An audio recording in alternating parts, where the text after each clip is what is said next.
Thank you very much. Welcome and thank you for your interest in this matter, and thank you, Aapresid, for inviting us to debate and share our vision on precision agriculture and AI in the productive cycle. And for starters, I think that it is interesting for us to understand the context in which we are. It is believed that by 2050, we are going to be having 10 billion inhabitants on Earth, and probably the food demand will increase by 50% compared to current times. Also, this is known by all of us. This is our daily activities, but climate patterns are more and more unpredictable, and we have more and more extreme variables. So it is harder to predict droughts, intense rains, heat waves, etc. And in this context, agricultures and producers, farmers need to make decisions in unpredictable scenarios. And each decision made in agriculture has a domino effect in the rest of the crop cycle. From the moment in which we define a date, a density, and variety, that cannot be reversed. So if we make a mistake, we are going to be paying this with grains that are not produced by the end of the cycle. More work in less time. The spraying, cropping, harvesting windows are happening in smaller times, and we need more labor force in a small span of time. But if it is not executed in that time, then results will fail. So you probably know, because you are farmers, agriculture specialists have only one chance to do their work right. And if they make a mistake, they're only going to be able to recover in the next year. Maybe a farmer will have 35 to 40 opportunities throughout life in order to do the right work. So let's talk about agricultural machinery. In our industry, we know that machines are reaching their maximum capacity, power, strength. Probably the next productive leap in terms of productivity and profitability will not come from larger machines, but smarter machines, machines that can make a better management of the resources, inputs, and data.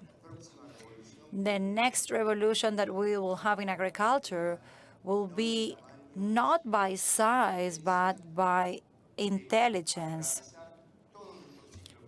And this will be affecting our entire productive cycle. So when we talk about machinery itself, agricultural machinery will no longer be an element just with one job. Machines are now adopting sensors, actuators, robotics, AI, and a machine will no longer just harvest, it will document each meter in our land, and it will generate data and documents that can be uploaded in a raw matter into a platform, or thanks to AI and algorithms, it can be uploaded in a processed matter. So in the productive cycle, each one of the stages are executed with more intelligence. Each machine is generating information given to the farmer and concentrated into a common platform, and then it can be consulted by the different stakeholders, farmers, agricultural engineers, advisors, companies giving advice to the farmers, So we have a network with more and more intelligent decisions made in the context defined before. Let's watch this video. Having a crop growing is an inspiration. Each year, I have around 10 million pounds of almonds, nuts, and pistachios. I'm Russell Michael. I'm a producer of dry fruit in the north of California. And cultivating these elements is quite complex. It is in constant change. We need to be up to date with current technologies. During harvest, I can work 14 to 18 hours a day. Never in my life I expected to have an independent or autonomous tractor. When I started working in the farm, we didn't have cell phones. This is why moving from not having a cell phone and being able to control the tractor from the phone is amazing. And through an app, I can see where the tractor is, start production, stop production, and I can see it on the field. So it's so exciting. I believe that it will be exciting for the entire agricultural community. Autonomy will change the way in which we do things in agriculture. It will strengthen what we have for operations in the field in a routine way without the complexity of having people managing tractors and teaching others how to drive tractors. You'll be able to set up the tractor to do what you want it to do. I can have the tractor going wherever I want it to go. The future of autonomy will be there once we have the efficacy of these autonomous structures in our lands. People will adopt these as everyday business. 20 years ago, I wouldn't have believed this. These will change everything.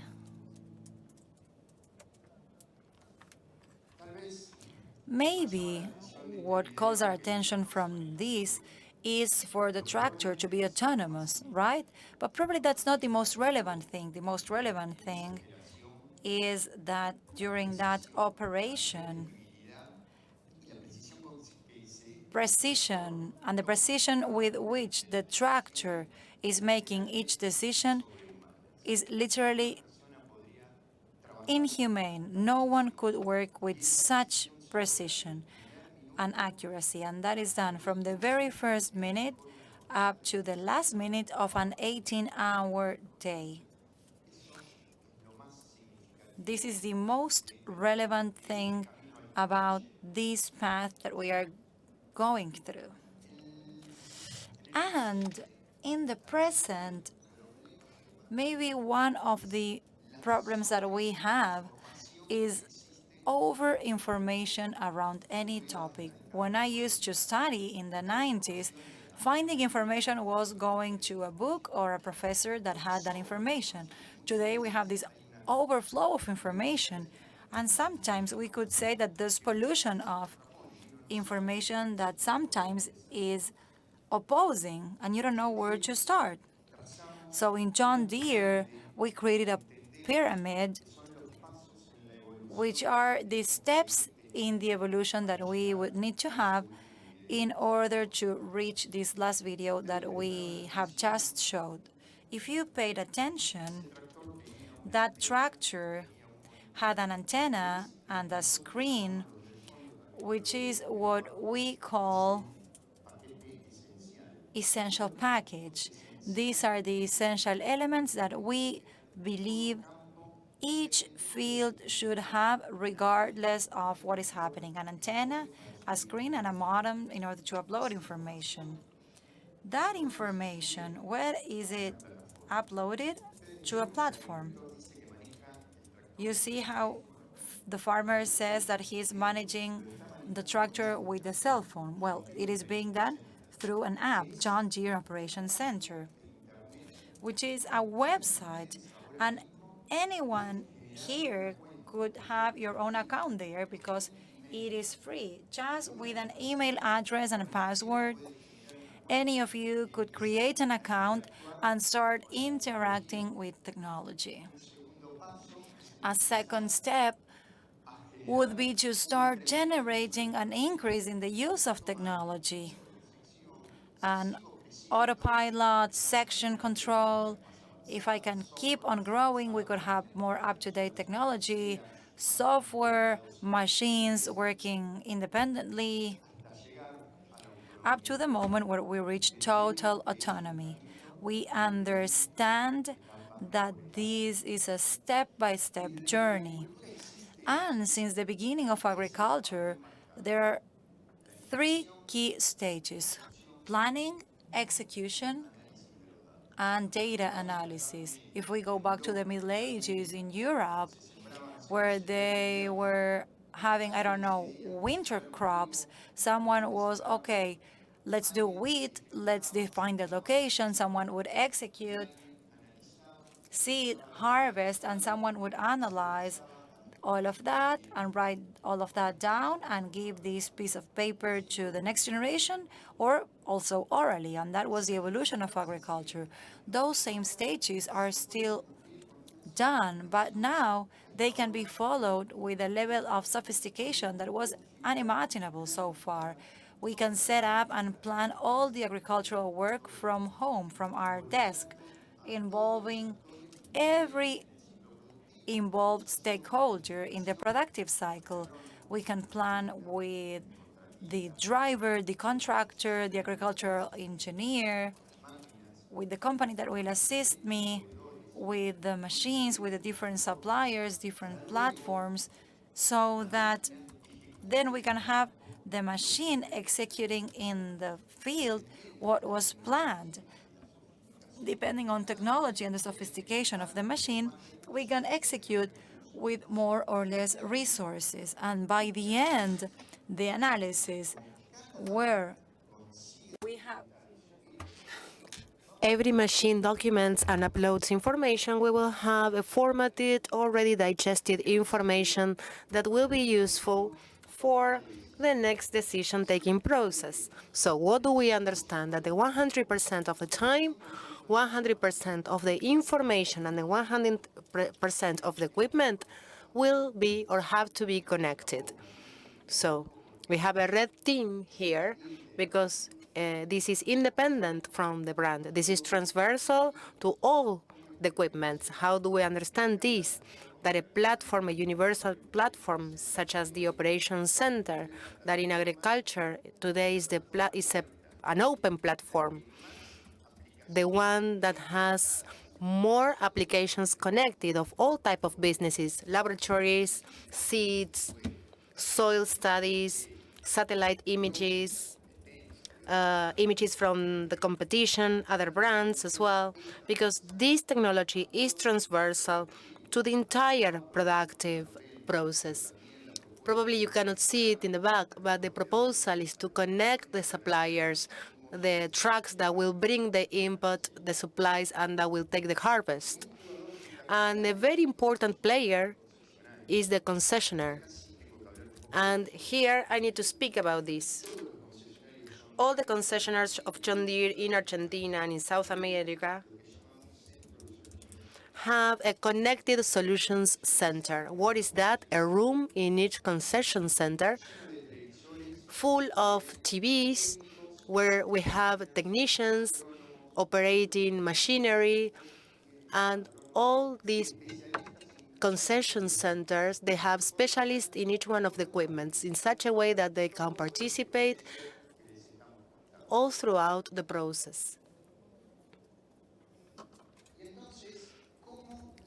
So how connectivity enables me to improve or to be more efficient? How this information, these maps, these drawings help us in the lowest part of this pyramid. So have a look. These are actual data. This is the average of the use of sprayers in Brazil and Argentina, self-propelled. So what does this mean?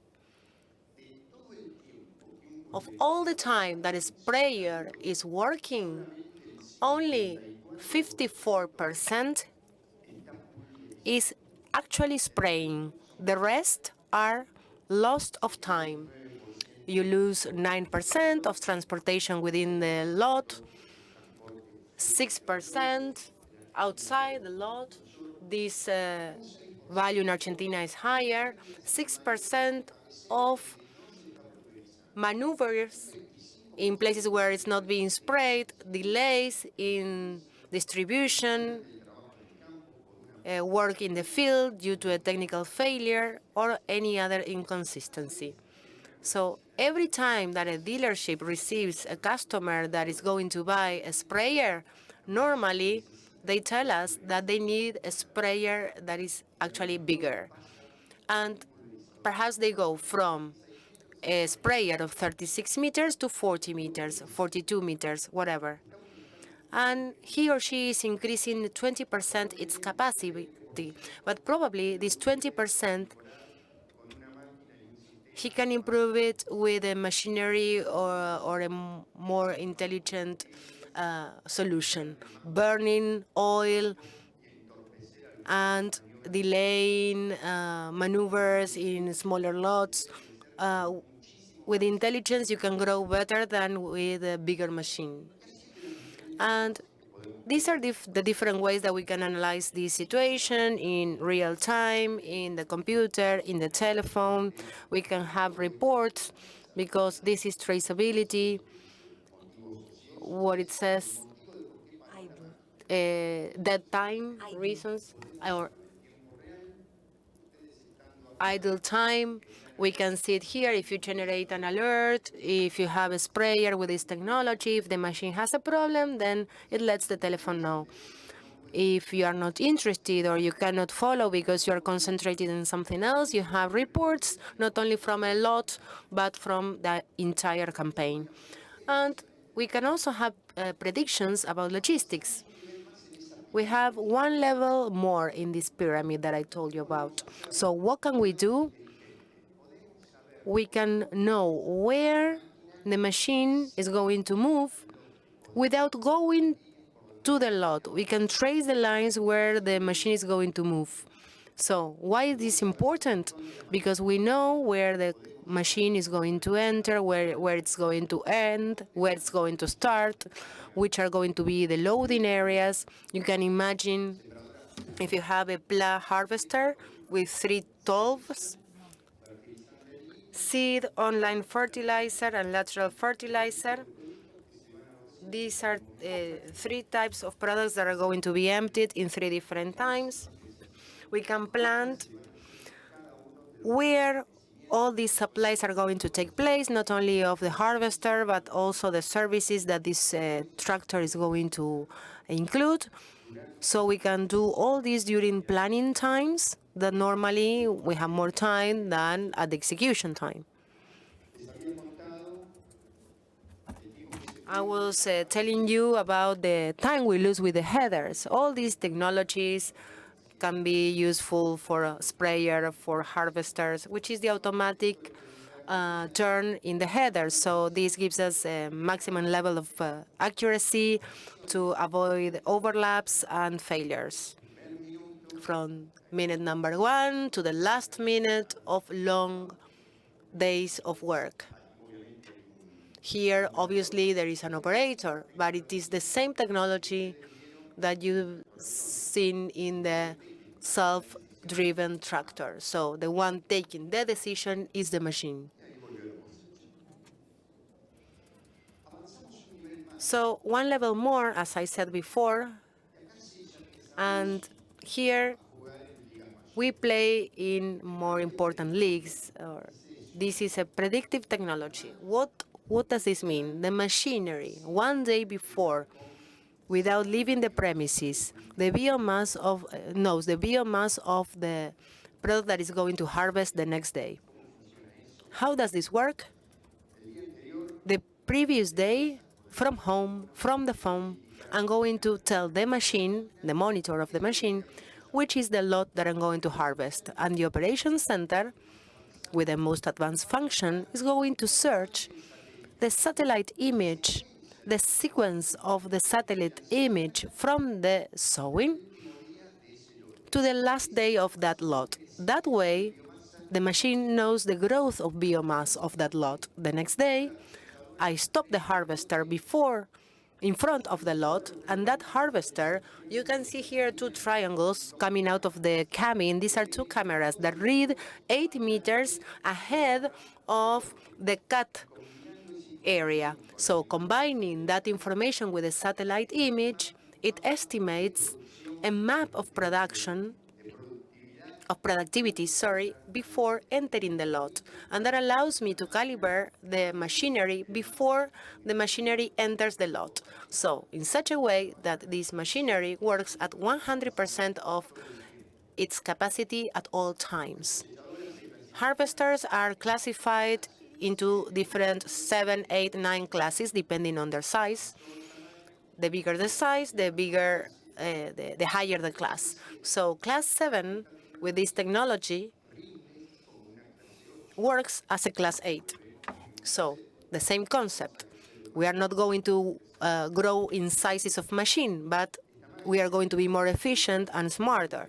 The best machinery worker can regulate the machinery 3 times per day. It's quite rare, actually. It's quite a lot. Maximum 4, if you want to say. This machinery, in average, performs 70 calibrations per day, in average. If the machinery needs less, then less. If it needs more, it can even be more than 70. It's infinite. So we see that we have now available a technology that exceeds us in terms of sprayers. We speak about the 100 spray. What does this mean? See and spray. These are machines that come with sensors, with cameras that identify the weeds.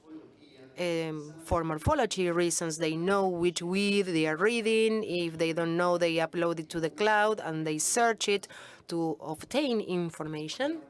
And they create weed maps in real time, and they perform applications in real time as well. Exchange of data in the field. What does this mean? Here we have semi-autonomy. The harvester, when the hopper is full, calls the tractor, and without stopping, they open the discharge tube.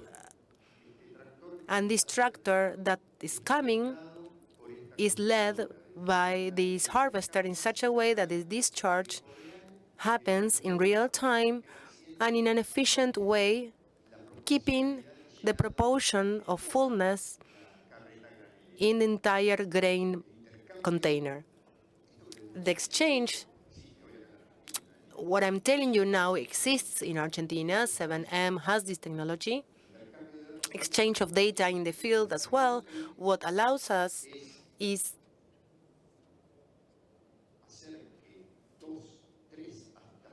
to have 2, 3, up to 6 machines work in the same lot in a coordinated manner. It can start here in the picture. We have a harvester, a sower, and a tractor. I have another machinery in another lot, and it can help this tractor. There is no overlapping. There are no failures if the headers are going to be respected. What you see here, the blue line is an equipment, and the light green is another equipment that is working in a complementary manner.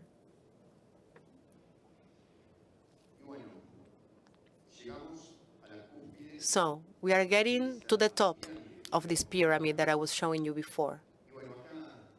And here, I didn't know whether to show you this video or not because we are now in Aapresid. This is a tillage element. But the idea was to show you the technology and why John Deere started with a tilling element. This is obviously in United States. We use tilling in United States because of soils that freeze. But the interesting part, this is probably the most rustic element that we have in agriculture. But this tillage is commanding the tractor. So this tillage has a receptor and is the one that sends the location and the ones that is leading that tractor. On the other hand, this rudimentary element is also an intelligent element because it has sensors that are mapping the soil, conductivity sensors that measure conductivity and humidity in the soil, and also charging cells that measure compactation and gives the order to the tractor so that the tractor can increase or decrease the hydraulic pressure necessary. The tractor is then a secondary element, and the implement is the one that starts to work or to guide the tractor. 80% of the sensors in this tractor are technologies that are present today. Perhaps the main difference is in the front. In the front, it has a LiDAR radar that shoots thousands of points, and when they impact, they trace a 3D map of everything that is ahead of that tractor. It has also artificial intelligence cameras with different types of readings. It can also determine whether it is a living element or an inanimated element because they have heat machines and they can detect what is standing before them. When finding an obstacle, the tractor stops, and it has two possibilities: that this obstacle, if it's a living element, can move away, or if it's an inanimate object, agriculture can trace a route to avoid that obstacle. And cameras, these are smart cameras. They upload information to the cloud, and they are obtaining and gathering more information. So also generating at the same time a diversity in the types of regions, different types of regions. The animals and the plants that we have in Entre Rios are not the same that we have in the south of the country. So this type of intelligence also brings to the table a lot of information. And I'm going to show you another video. The translation has been done with artificial intelligence. So let's see how it looks like.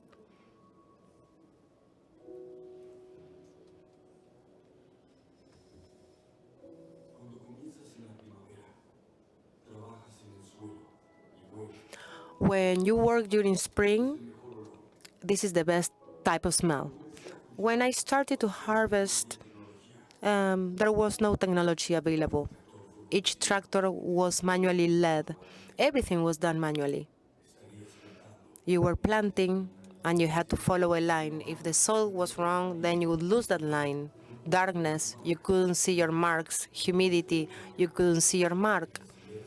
So the path is not clear.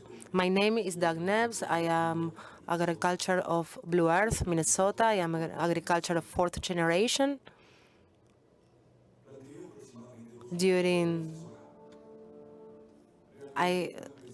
All this time, I couldn't imagine I was going to see an autonomous or self-driven truck in my career. It was really exciting. It was the first time that I had to take this machinery and look at it.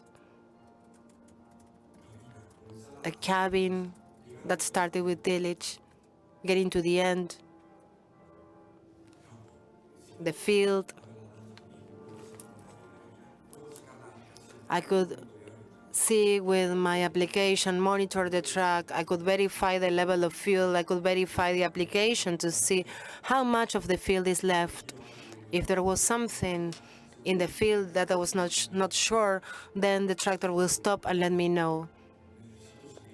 I need to eliminate an object of the field. Well, the application brings me all this information so I can monitor everything. In the farms, the work is always a challenge. We need labor for many, many hours for short periods of time. The car and the technology can help us to reduce the that we work in the field, so my life is easier. Autonomy will help us because we can have a tractor in the field and let it run for 24 hours per day, because it can also help us with climate, because when the soil is looking good, we can work more. So what I'm most excited about autonomy is I don't need to be inside the cabin the whole day. I can administer my business better. I can also pay more attention to other tasks. Now, we're going to perform the jobs that we always wanted to, but we didn't have time because we were inside the cabin all the time. So we are quite traditional, but I have the feeling that once they try, they will accept this and they will love it. I think that the tractor can have a better job or can do a better job than me. Autonomy is going to change my life.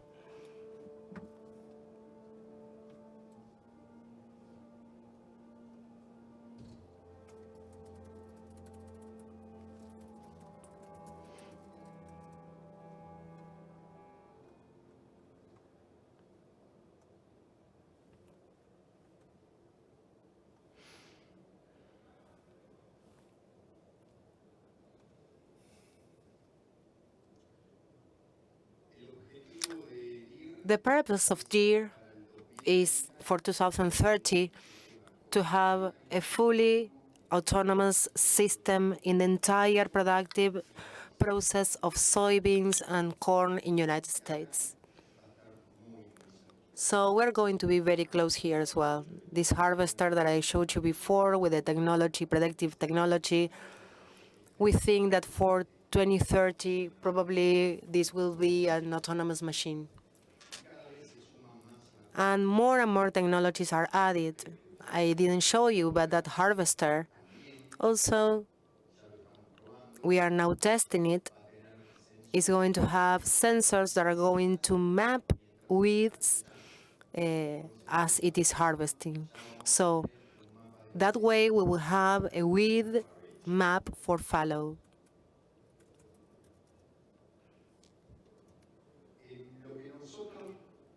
So what we from our space see is that technological advanced made are faster than the adoption rates by the customers. It is very overwhelming, everything that comes up, all these new technologies. And from there, what we thought is to have field actions. We call them challenges. And what we do is to have a competition between users, among users and customers of the different products, so that they can compete among each other, among them, and we give a prize to those customers that can leverage technology, productivity with all the tools of the traceability that the machines have. So we have different challenges with sprayers, with different machinery. We had a challenge for students. And last year, we had 4,000 students enrolled to train themselves with all these tools that I have shown you today. And this is all based in our operations center. So yeah, I don't know whether the 4,000 of them will graduate, but we do understand that there is an important need for people to understand this. And I will show you a last video that will explain this better. This year, we experienced 4 amazing challenges. The goal, to be able to adopt technology in the entire productive cycle.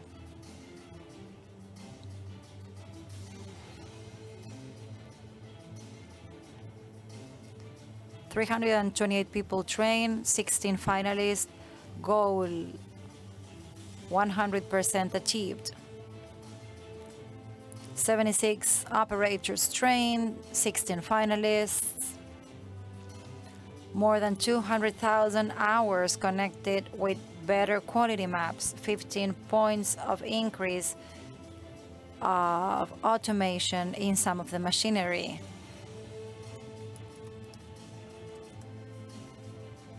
Connected Advisors, 37 finalists, gold, more than 1,000 new organizations in the Operations Center.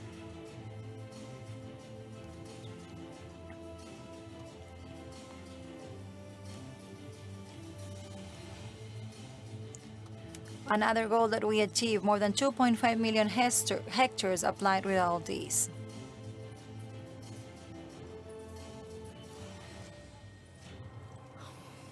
And there's more.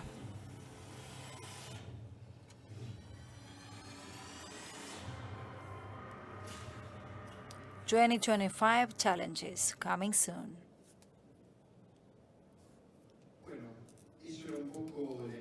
Okay, so that is the story and the vision that we have to share with you.